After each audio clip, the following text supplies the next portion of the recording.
Stop. That is not the Big Bang. That image, an explosion in empty space, is completely wrong. It's the most common mental image we have, but it's fundamentally flawed, and it's ruining your understanding of everything. To truly grasp the cosmos, we have to start by unlearning the word explosion, because what actually happened was far more strange. The Big Bang wasn't an explosion in space, it was an expansion of space itself. Every point was once the same point. There is no ground zero. There is no center, and there is no edge. The universe didn't expand into anything. It just got bigger. Every point in the universe can claim to be the center, because from every perspective, everything else is rushing away. If that's hard to visualize, don't worry. Physicists have a classic way to think about it. Think of raisin bread baking. As the loaf bakes, the dough expands. The raisins aren't moving through the dough on their own power. The dough itself is stretching, carrying the raisins with it. That is exactly what is happening to our universe right now. The galaxies aren't flying through space. They are being carried by the expansion of the fabric of reality itself. Now, here's the part that usually breaks your brain. People always ask, what came before the Big Bang? But that question is actually a category error. It's like asking, what is north of the North Pole? Time itself started at the Big Bang. There is no before in time, because time didn't exist yet to have a before. It is the absolute beginning of the clock. To talk about before is to talk about a time when time wasn't there. So why is this so hard to get? Because pop culture has failed us. For decades, we've been fed the wrong metaphor. Even some textbooks use the language of explosions. But an explosion implies a center and a void to expand into. To truly understand the origin of everything, we first have to unlearn the stories we've been told. We have to start fresh. Because the real story isn't about a bang. It's about a discovery that changed how we see our place in the stars. Before we can ask about the beginning, we have to understand how we even figured out that the universe had a beginning. It wasn't an obvious conclusion. In fact, for a long time, the greatest minds in history believed something totally different. They believed in a universe that wasn't supposed to change at all. A static, eternal, and unchanging cosmos. In this world, there was no beginning and no end. But one man was about to look through a telescope and shatter that peace. That story starts now. Join us in Part 2 as we discover the man who found the universe was moving. You don't understand the Big Bang yet, but you're about to. Welcome back to our journey through the history of the cosmos. Today, we explore Part 2, the static universe. For millennia, we lived in a universe that stood perfectly still, or so we thought. For over 2,000 years, almost everyone assumed the universe was static, eternal, unchanging. The stars were fixed on a celestial sphere. It was the perfect and unchanging heavens. And for the longest time, no one questioned it. The cosmos was a finished masterpiece. In the medieval model, the universe was a perfect machine. Earth sat at the heart of everything. God, or prime mover, kept these nested spheres turning in perfect harmony. The outermost sphere was the primum mobile, the first mover. But this machine had no beginning. It had no end. It simply was. A timeless, silent, clockwork universe. Newton's laws described motion beautifully, but they contained a fatal, hidden flaw. If the universe is infinite and static, gravity should pull every star toward every other star. The whole thing should collapse into one giant mass. Newton knew this was a problem. He had no answer. He simply hoped the system was somehow balanced by divine hand. Another problem arose. Olber's paradox. If the universe is infinite and static, the sky shouldn't be dark. Every line of sight should eventually hit a star. The whole sky should be as bright as the sun. The fact that it is dark meant something was fundamentally wrong with the static model. Either the universe isn't infinite, or it isn't static. The stalemate had begun. By the 1800s, astronomers had measured the heavens with unprecedented precision. They saw no expansion, no contraction. To their eyes, everything seemed perfectly still. The static universe was the only game in town, a cosmic architecture set in stone. But the cracks in the theory were about to widen into a chasm. Then came a patent clerk with wild hair. He would rewrite the very laws of gravity. Einstein accidentally opened the door to a universe that moves, breaths, and expands. The age of the static universe was coming to an end. A dynamic new reality was about to be born. Join us in part 3, where we see how Einstein changed everything. Thanks for watching. Newton's problem was simple. In an infinite static universe, there is no stable equilibrium. Every star feels a net gravitational pull toward every other star in the infinite expanse. The universe should have collapsed billions of years ago. Newton's solution: divine intervention. God constantly tweaks the positions of stars to prevent collapse. It worked theologically, but scientifically it was a handwave. The mathematical problem was even worse.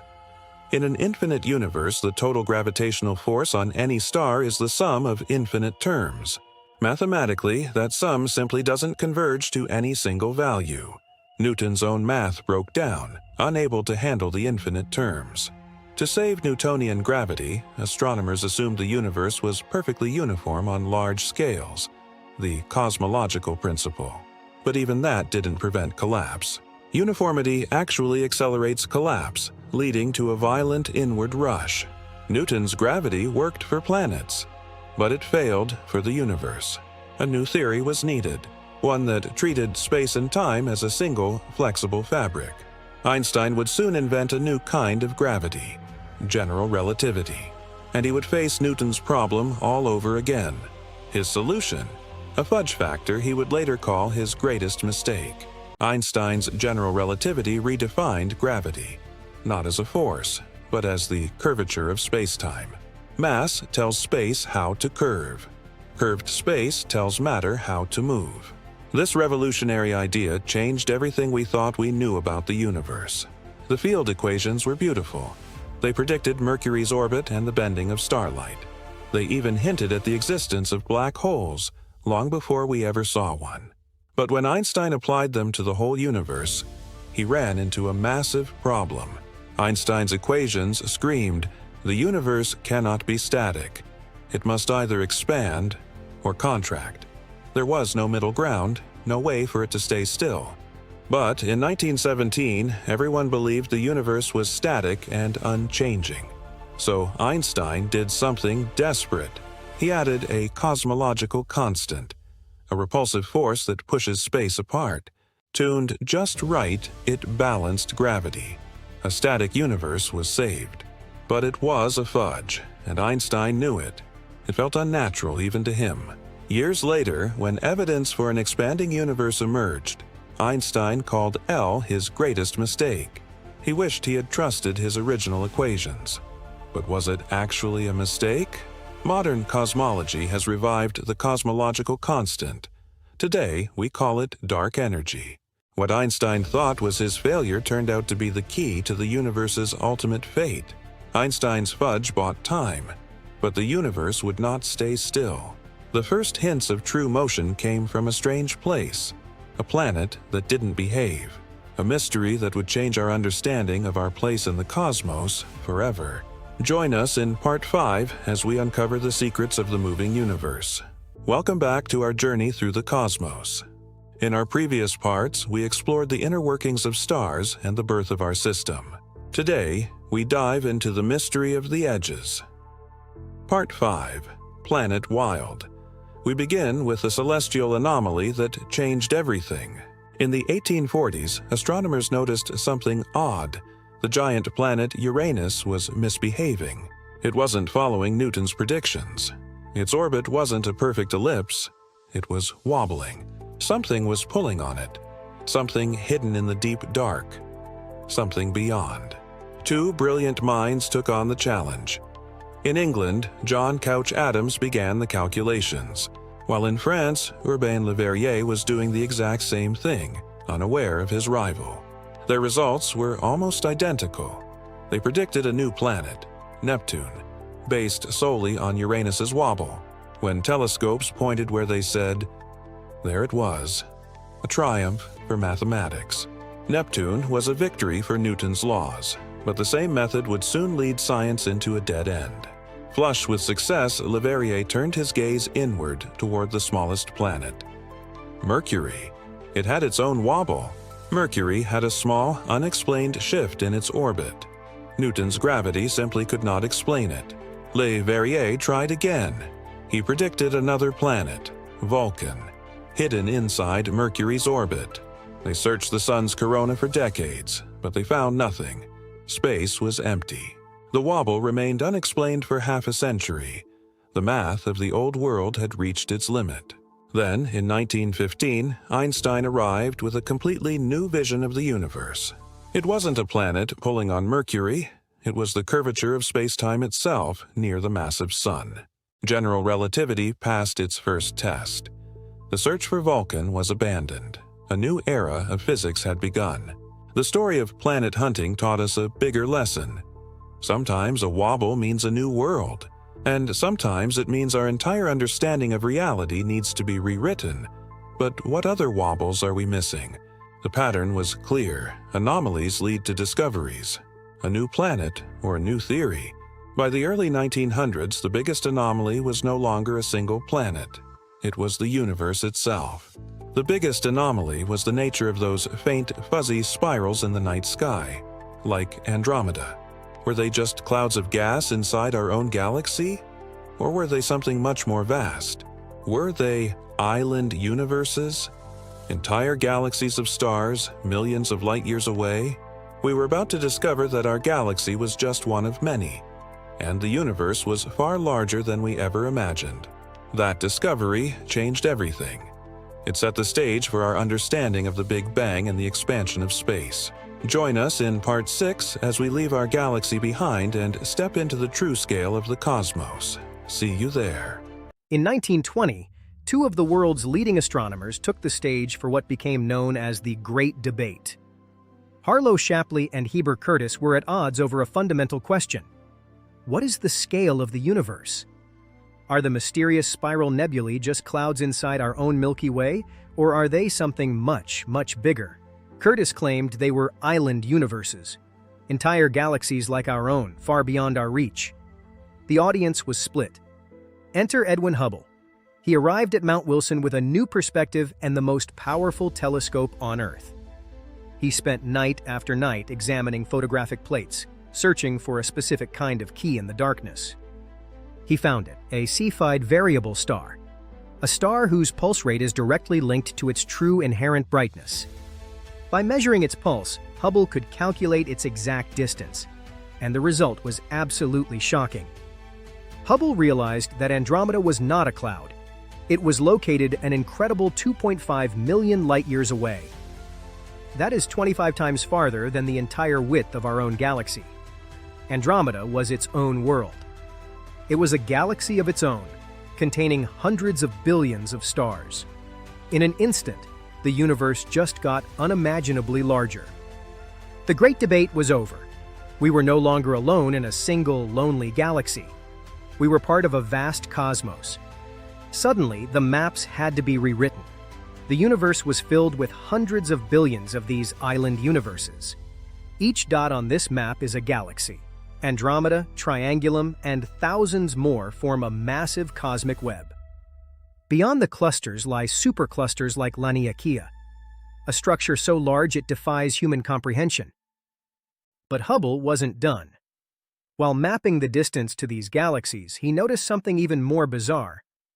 He looked at the light from these distant galaxies, breaking it down into a spectrum to see its signature. Almost every galaxy showed a redshift. Its light was being stretched to longer, redder wavelengths as it traveled. The farther the galaxy, the greater the redshift. The conclusion was unavoidable. The universe was not static.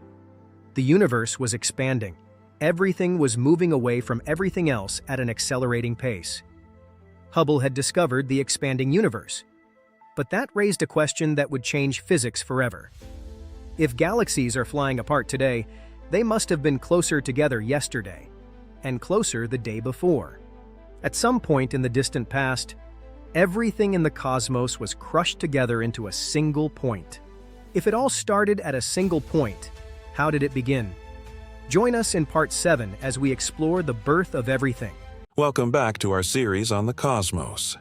Today, in Part 7, we explore a reality that defies intuition. Our universe is growing. It started with the Hubble-Lemaitre law, the discovery that changed how we see everything. The law is simple. The farther a galaxy is from us, the faster it moves away. This isn't just a trend, it's a fundamental constant of the cosmos. Imagine galaxies as dots on a balloon.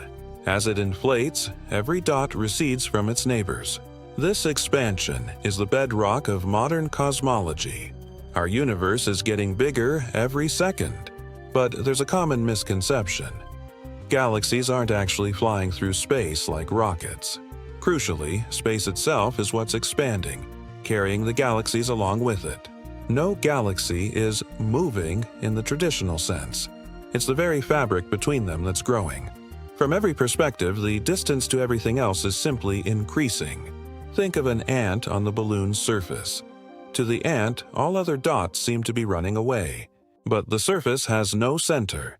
The expansion is happening everywhere at once. Asking where the Big Bang happened is like asking which dot on the balloon is the center.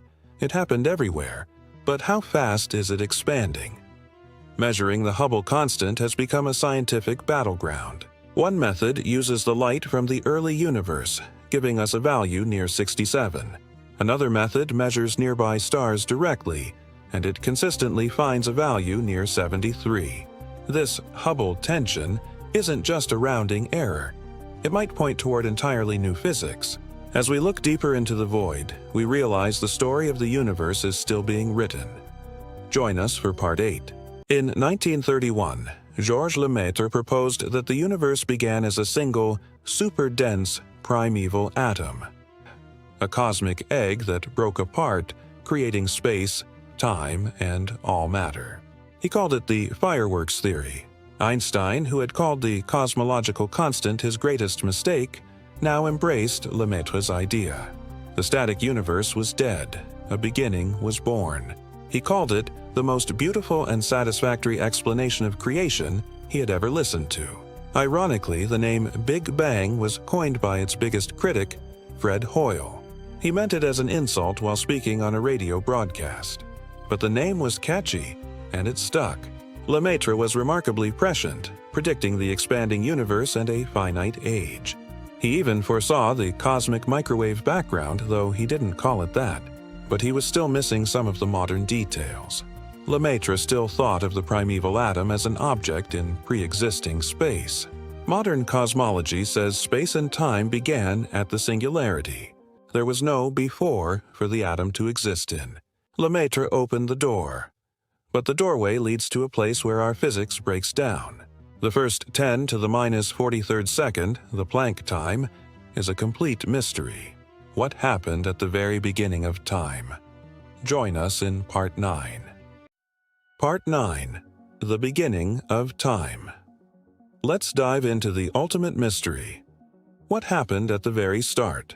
In classical general relativity, the Big Bang begins as a singularity, a point of infinite density and infinite temperature. But infinities in physics usually mean one thing. The theory is incomplete. The Planck epoch, from T0 to 10 to the power of negative 43 seconds. At this scale, quantum mechanics and general relativity collide. We have no working theory of quantum gravity, so we literally do not know what happened.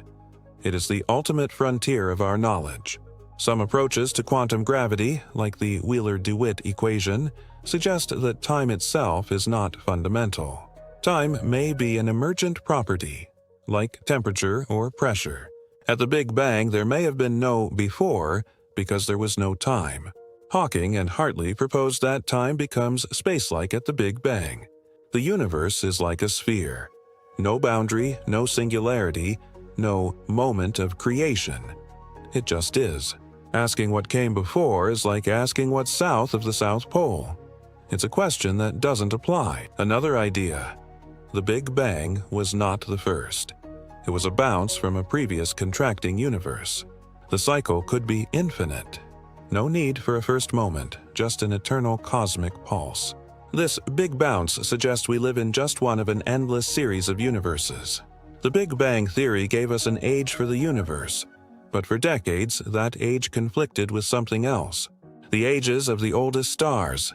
The universe seemed younger than its own children. That was a serious problem, and in the next part we'll see how we tried to fix it. We've mapped the cosmos and measured its expansion, but for a while, the math simply didn't add up. Welcome back to our journey through time. Today, we face a paradox that nearly broke our understanding of physics.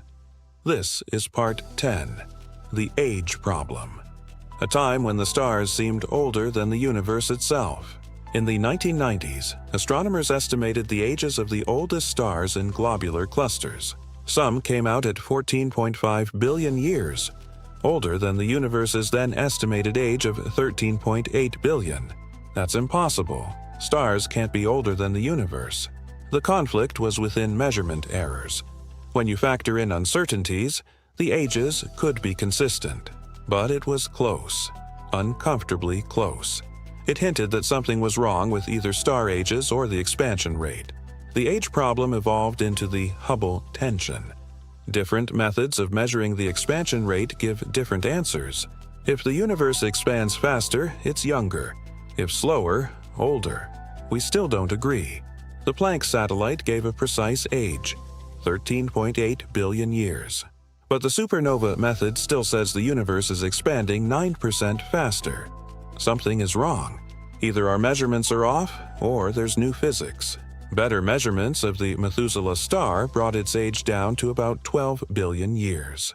This was comfortably less than the universe's age. The age problem was solved. While the age problem was being resolved, a competing theory had emerged, one that rejected the Big Bang entirely. It said the universe had always existed, with new matter constantly created. It was elegant, it was clever, and it was wrong. Next time, we explore the rise and fall of the steady state. By the late 1940s, the Big Bang was gaining ground, but it had a powerful and elegant rival. In the halls of Cambridge, three brilliant minds were about to challenge the very idea of a cosmic beginning. In 1948, physicists Fred Hoyle, Thomas Gold, and Hermann Bondi proposed the steady-state theory. They sat in a Cambridge pub, sketching a radical new vision of the cosmos on a simple napkin. A universe that looks the same at all times, no explosive beginning and certainly no end.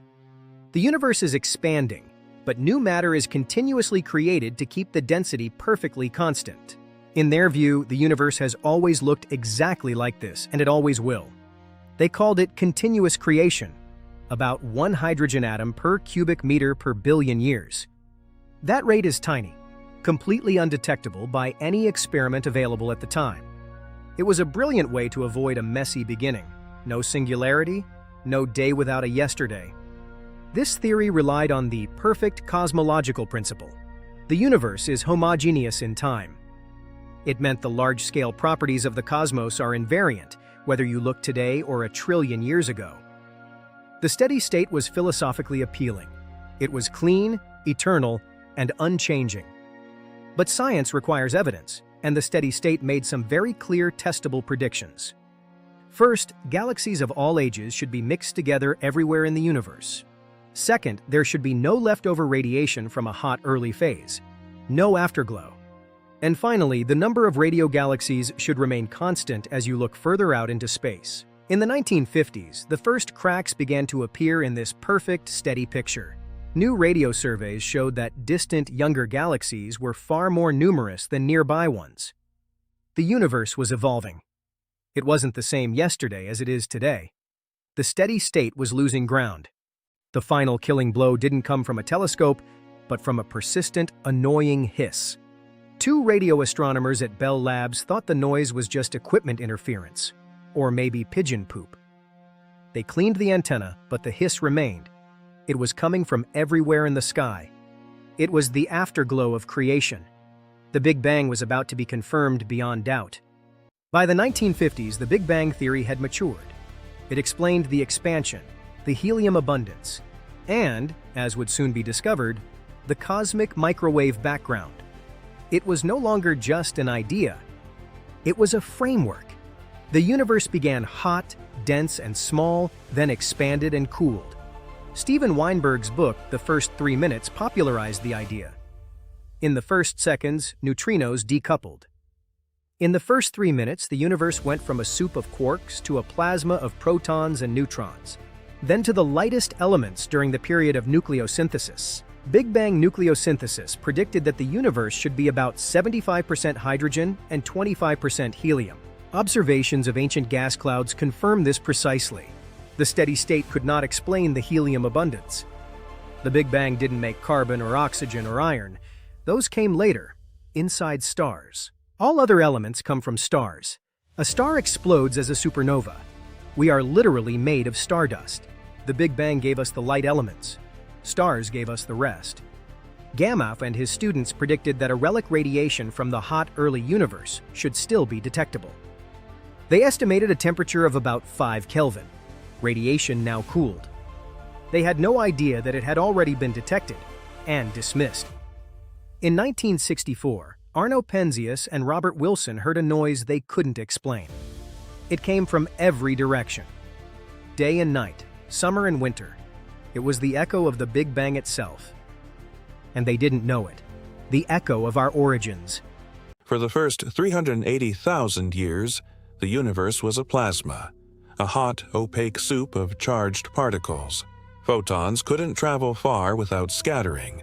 Then, at 10.6 seconds, quarks began to combine.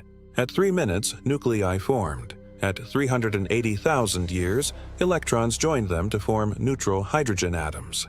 Then, at recombination, the universe became transparent. This is more accurately called decoupling.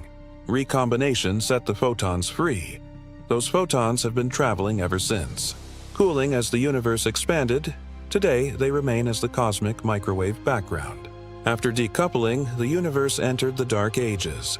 It was cold, dark, and featureless. For hundreds of millions of years, nothing happened. Just neutral hydrogen gas slowly cooling. But gravity was working behind the scenes, slowly pulling gas into massive clumps. Then, the first stars ignited. Massive, short-lived blue giants. They ended the Dark Ages. Their radiation rionized most of the hydrogen. The universe became transparent again, but now with stars. The universe lit up. This is the earliest era we can hope to see with telescopes like JWST. The Big Bang created all the normal matter, the atoms that make you, the Earth, and the stars. But that's only 5% of the universe. The rest is dark matter and dark energy. These are mysteries we still don't understand. The matter we know is just a fraction. The Big Bang left us a baby picture, the cosmic microwave background. These are the seeds of everything. But when Penzias and Wilson first heard that hiss, they thought it was just bird poop. The real discovery came when someone told them what they had found. Leading us to part 14. After months of frustration, Penzias called Robert Dicke at Princeton. Dicke's team had been searching for the cosmic microwave background. They pointed the antenna at different parts of the sky, but the hiss remained constant. They even cleaned the antenna, suspecting local interference. When Dicke heard the description of the signal, he turned to his team and said, "Boys, we've been scooped." Dicke's team had independently predicted the CMB, but they weren't the first. Gamow and his students had predicted this relic radiation back in 1948. The theory was rock solid. The observation was accidental, but the prediction was deliberate. Science works in mysterious ways. The CMB spectrum is a perfect blackbody. That's exactly what the Big Bang predicts. No other theory, not the steady state, not tired light, can explain such a perfect thermal spectrum. The data points from Penzias, Wilson, and later COBE fit the theory with breathtaking precision. Steady-state proponents tried to explain the CMB as scattered starlight from ancient galaxies. But the math didn't work. The iron dust couldn't produce that perfect blackbody shape. By the 1970s, the evidence was undeniable. Most astronomers accepted the Big Bang. In 1989, the COBE satellite launched to settle the matter with exquisite precision. COBE confirmed the spectrum, but it found something even more important: tiny fluctuations. Those tiny ripples, just 1 part in 100,000, are the seeds of everything in our universe. As our technology improved, the maps became sharper, revealing the structure of the early cosmos. But those maps revealed a new paradox. The universe was too smooth, too uniform. These regions had never been in contact, yet they were the same temperature. A mystery that leads us directly to part 15. Welcome back. Today we delve into the 3 greatest cracks in the original Big Bang theory. Problems so profound that they led physicists to rethink the very first fraction of a second of our existence. The horizon problem. Why is the CMB the same temperature in every direction? 2 points on opposite sides of the sky are too far apart to have ever been in causal contact. Yet they are at the exact same temperature. That should be impossible. The flatness problem. Our universe is geometrically flat. But for it to be flat today, its density at 1 second after the Big Bang had to be near perfect. It had to be accurate to 1 part in 10 to the 60th. That's like balancing a pencil on its tip. The monopole problem. Some theories predict that the early universe should have produced huge numbers of magnetic monopoles. We see none. Something must have diluted them. Even critics like Hoyle admitted that the fine-tuning seemed almost supernatural. He famously said the universe looked like a put-up job. But science doesn't need a creator. In 1980, Alan Guth realized that all 3 problems could be solved by one radical idea. In the first tiny fraction of a second, the universe expanded exponentially, faster than light. Inflation solved the problems in one stroke. It explained the uniformity, the flatness, but it also introduced a new mystery. What was the inflaton field, and what made it stop? These questions take us to the very edge of what we can know. In part 16, we'll see exactly what that cosmic engine was. See you in the next chapter of our story. The biggest problem with the Big Bang is the singularity. General relativity says the universe began as a point of infinite density. But infinities are not physical. They tell us that general relativity is incomplete. The Big Bang should have produced equal amounts of matter and antimatter. They would have annihilated into pure energy. But we are here. So there must have been a tiny asymmetry. Why? The Big Bang theory doesn't explain dark matter. It only accommodates it. We know dark matter exists from gravity. But what is it? The Big Bang is silent on that.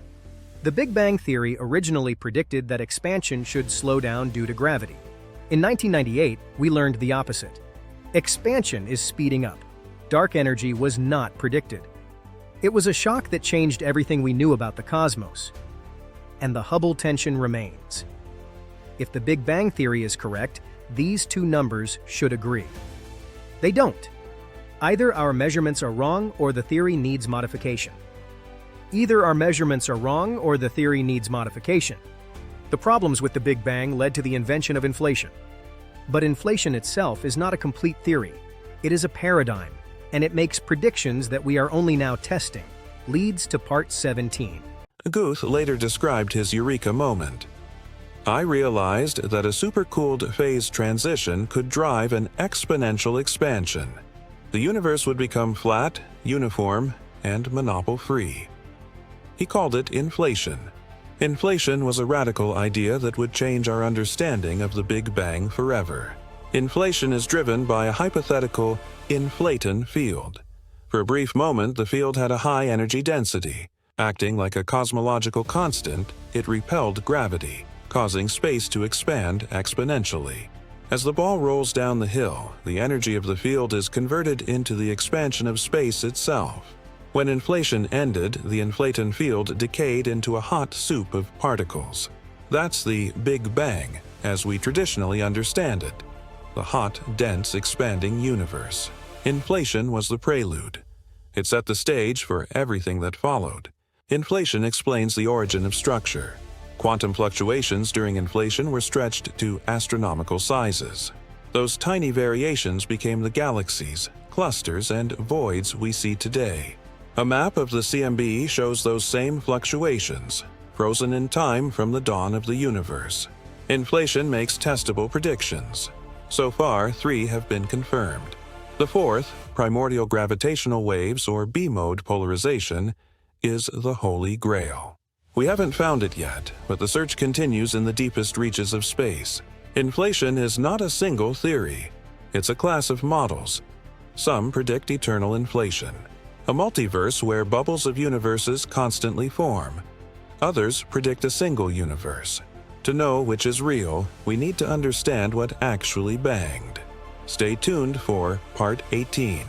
The bang wasn't an explosion. It was the decay of the inflaton field into particles.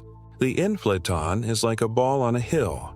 When it reaches the bottom, it oscillates and releases energy as a hot, dense plasma.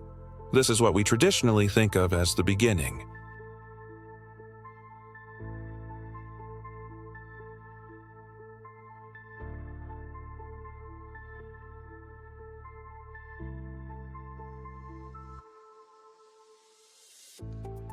Inflation is not the only game in town. Some models propose that the Big Bang was a bounce from a previous phase. Instead of a singularity, the universe contracts from a previous contracting phase. The bang is the rebound, not a beginning. It's a cosmic cycle.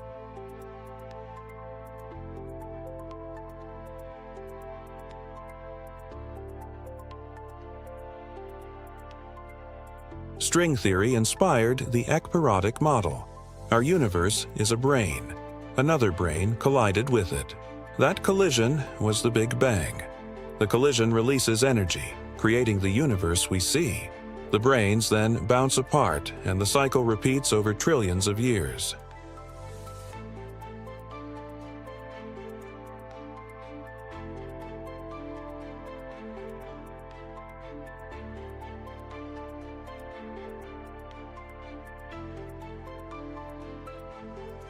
Loop quantum gravity suggests that the Big Bang was a quantum bounce. Spacetime is granular.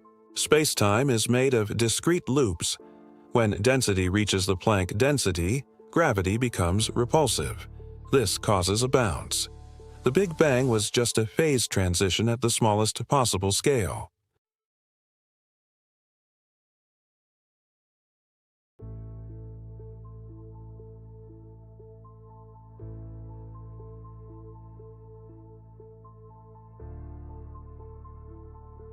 Hawking and Hartley's no-boundary proposal eliminates the bang entirely. There is no first moment. The universe is like the surface of the Earth, finite but unbounded. Asking what came before is meaningless. The universe simply exists as a four-dimensional sphere. Time becomes space-like at the base. The next generation of telescopes, Lightbird CMB-S4, might tell us which is correct. But the answer may not be what you expect. We are getting closer to the truth. Which one is right, we don't know, but join us for Part 19 as we dive deeper. The universe began with a bang. But how will it end? Science gives us several chilling possibilities. Welcome back. Today we explore Part 19 of our journey, the end of the story. If dark energy continues to dominate, the universe will expand forever. Eventually, all stars will die. Black holes will evaporate. The universe will reach maximum entropy, the heat death. No life, no light, no hope, just cold nothing. If dark energy decays or reverses, gravity could win. The universe would collapse in a big crunch. That could lead to a bounce, a new Big Bang. The story would never end. A cosmic cycle that repeats for eternity. A third possibility, phantom dark energy. Its repulsion grows without bound. Eventually, it overcomes all forces, gravity, electromagnetism, even nuclear forces. The universe tears itself apart in a big rip. Perhaps our universe is not in its lowest energy state. It could be a false vacuum. A quantum fluctuation could trigger a bubble of true vacuum. That bubble would expand at light speed, destroying everything, but creating a new universe inside. Some cyclic models suggest the universe has no beginning and no end. It simply cycles forever. If that's true, then what came before the Big Bang is another universe, and that universe had another before it. Ad infinitum, an endless chain of existence. We've covered a lot, but you probably still have questions. Why is there something rather than nothing? What triggered inflation? Is the multiverse real? Let's address the most common problems people have with the Big Bang. Join me in part 20 as we dive even deeper into the mysteries of our origin. The fate of everything is written in the laws of physics. Which one of these endings do you think is most likely? Let me know in the comments.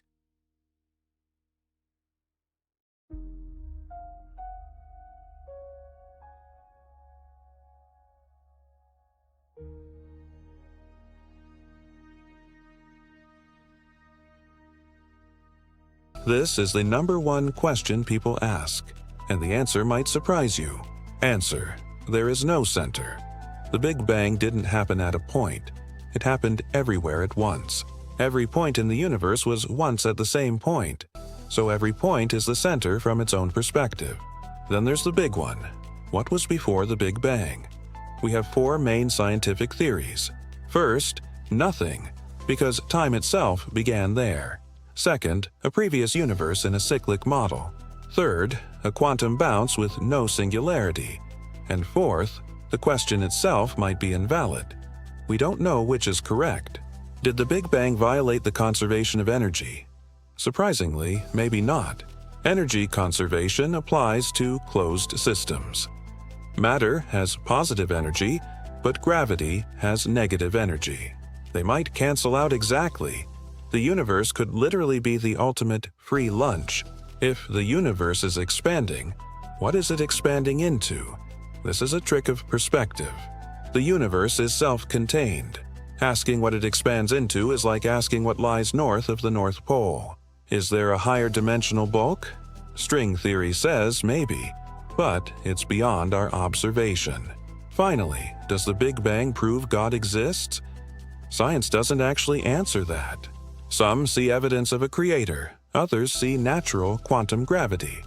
Science describes the how. The question of why is simply outside the scope of physics. It's where science ends and philosophy begins. So, you don't understand the Big Bang? That's not an insult. It's the most misunderstood idea in science. It's a journey that spans the entire cosmos, from the smallest point to the infinite beyond. Let's go back to the beginning. Again,